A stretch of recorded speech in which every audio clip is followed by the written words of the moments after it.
Fight fans, fight fans, fight fans. This is Kurt DeVille with Counterpunched Boxing News. And this is the recap of Mike Tyson versus Jake Paul. Okay. It was a highly anticipated fight. I think the letdown of the night through the whole event was Netflix itself.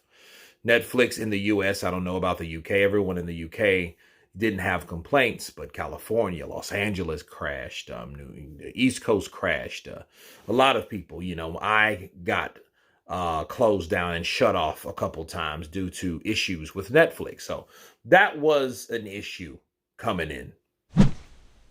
The buildup was crazy. Jake Paul came in with the riding in a car, him and Logan, his trusted brother and fighter in crime. And he had a pigeon with him, so crazy stuff. And the anticipation was wild. It gave me a true moment of nostalgia. Definitely. Okay. First round, Mike came out looking like similar shades of old Mike, bobbing. He caught Jake with a jab. Jake went right back to the ropes, which is a smart thing, honestly, because, yes, the jab, obviously it's coming from Mike Tyson, so it's going to have something on it, right?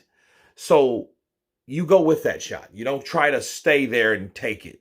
You go with that shot, and that's what Jake Paul did. Then he gets caught with a left hook that actually partially landed, and, everything like Mike threw, he was very cautious, which was smart, and then he grabbed. And he grabbed and he boxed and he grabbed and he moved and he boxed and he grabbed and he moved and he boxed. He used his height. He used his reach. And he caught Mike with a punch on the cheek. Round one's over. Mike was indeed, breathing heavy. He's 58. So it is warranted, right? That's expected from Mike Tyson. Round two, Mike got caught with a series of jabs, okay?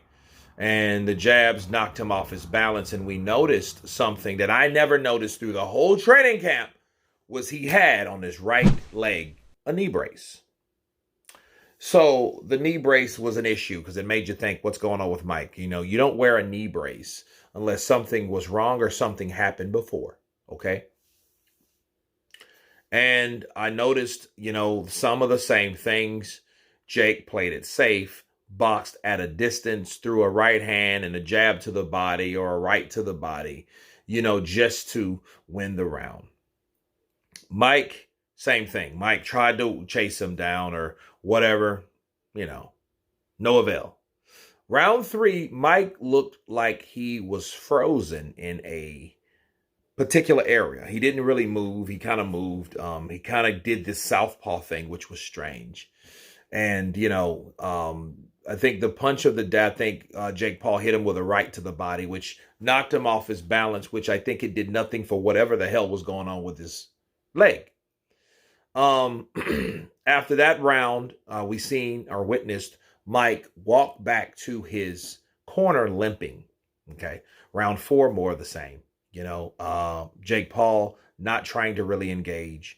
This was unlike Mike, I have never seen a Jake like this.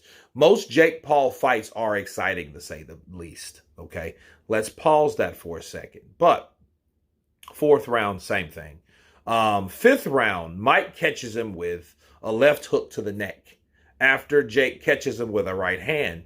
And the left hook was alarming to Jake. Jake, got caught in the neck with this thing. It was kind of like right here. And everyone went, hey, this is Mike Tyson. What do you want? Right? So that was the highlight of that round. Round six. Okay. Mike, of course, was trying to work on his, his counters due to his style. His stance is peekaboo. He kept biting his glove. And I wondered, okay, what's wrong with that? And he tells us later, which will be hilarious once we get to that. Okay, round seven, more of the same. This was a very mediocre fight. Mike was, of course, he was getting tired. He was very, very non-mobile in there. Like he was stuck in some situation now that he couldn't move like he should. Because you didn't see Mike coming in. This was nothing like the performance with Roy Jones, okay? And Roy was a mobile fighter as well. Round 8, Mike, tried a little something, but it was nothing. Again, he wasn't mobile enough. The age was definitely showing, people, okay? It was showing. Heartbreaking, but it was showing. All right, so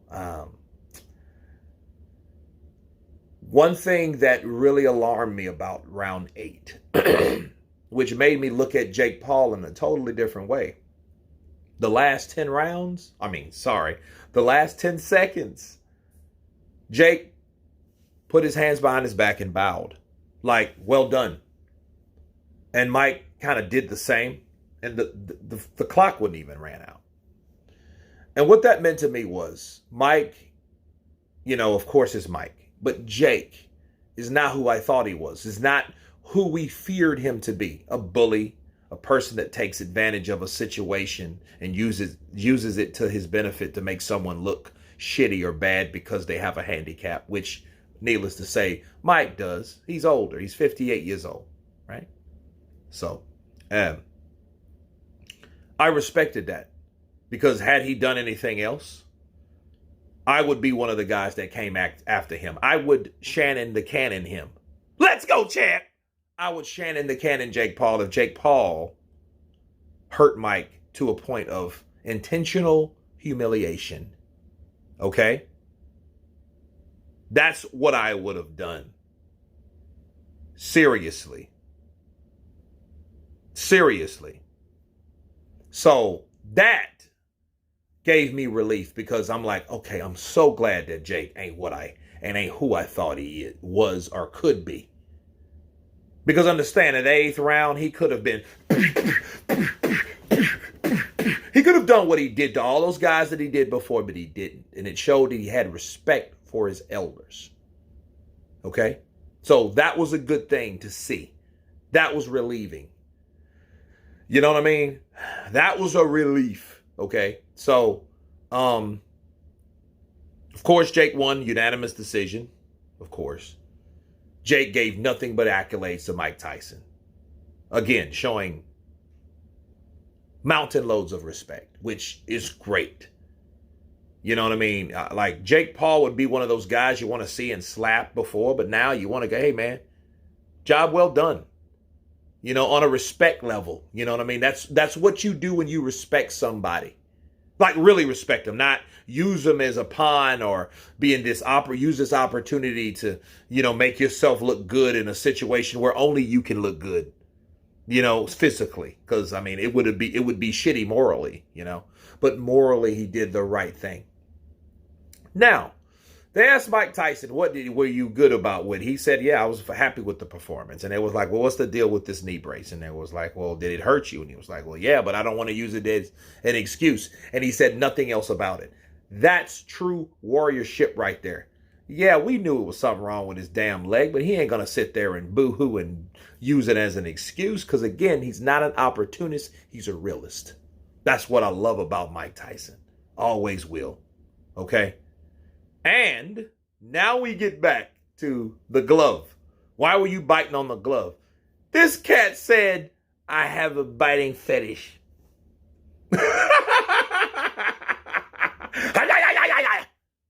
Right? And that was another thing. This fight might get something different, and Mike might, because he might get pissed that Jake's doing all that holding, because Jake was holding a lot to keep out of harm's way. So, exciting night. Over 72,000 people in attendance at AT&T Stadium there in Arlington, Texas. Great crowd, great showing. Mediocre performance, but it's Mike Tyson. No knockdowns, no humiliating times, no knockouts, obviously. And it was nothing but respect, so I can live with that. But you guys tell me what you think of this breakdown of Jake Paul and Mike Tyson. Of course, please subscribe. And you guys been Counterpunch. Peace!